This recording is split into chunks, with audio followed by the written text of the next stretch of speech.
ਨਿੱਕੀ ਜਿਹੀ ਤੌੜੀ, ਗਲਾਸ, ਬਾਲਟੀ ਤੇ ਛਾਬਾ ਸੀ। ਨਿੱਕੀ ਜਿਹੀ ਤੌੜੀ, ਗਲਾਸ, ਬਾਲਟੀ ਤੇ ਛਾਬਾ ਸੀ। ਅਲਾਣੀ ਜਿਹੀ ਮੰਜੀ ਤੇ ਪਿਆ 80 ਸਾਲਾ ਬਾਬਾ ਸੀ। ਤੌੜੀ ਚੋਂ ਪਾਣੀ ਮੈਂ ਗਲਾਸ ਚ ਪਾ ਲਿਆ। ਫੜ ਕੇ ਗਲਾਸ ਬਾਬੇ ਮੂੰਹ ਨੂੰ ਲਾ ਲਿਆ। ਪਛਾਣਿਆ ਨੀ ਸ਼ੇਰਾ, ਕਿਹੜਾ ਤੂੰ ਭਾਈ ਓਏ? ਕਿੱਥੇ ਨੇ ਘਰ, ਕਿਹੜੇ ਪਿੰਡ ਦਾ ਗਰਾਈ ਓਏ? ਮੈਂ ਕਿਹਾ, ਬਜ਼ੁਰਗੋ, ਤੁਹਾਡੇ ਪਿੰਡ ਚ ਮਾਸਟਰ ਸਰਕਾਰੀ ਆ, ਲਾਈ ਮੇਰੀ ਡਿਊਟੀ, ਕਰਦਾ ਮਰਦਮਸ਼ੁਮਾਰੀ ਆ। ਤੁਹਾਡਾ ਮੈਂ ਪੂਰਾ ਘਰ-ਬਾਰ ਲਿਖਣਾ, ਕਿੰਨੇ ਹੋ ਮੈਂਬਰ, ਸਾਰਾ ਪਰਿਵਾਰ ਲਿਖਣਾ। ਸੁਣ ਕੇ ਇਹ ਮੱਧਮ ਅੱਖਾਂ ਚ ਪਾਣੀ ਆ ਗਿਆ।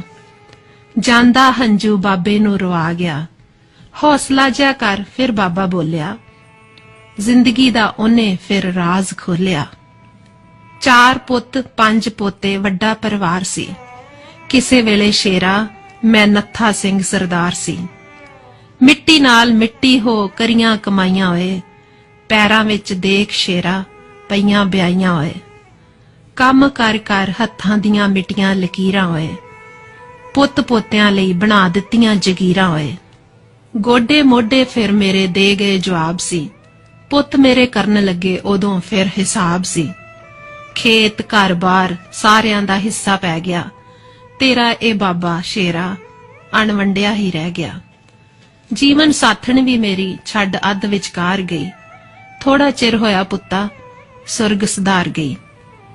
ਜੇ ਮੈਂ ਗੱਡੇ ਜੋੜੇ, ਅੱਜ ਗੱਡੀਆਂ 'ਚ ਬਹਿੰਦੇ ਨੇ। ਸਾਡੇ ਬੁੜੇ ਨੇ ਕੀ ਕੀਤਾ, ਅੱਜ ਲੋਕਾਂ ਕੋਲ ਕਹਿੰਦੇ ਨੇ।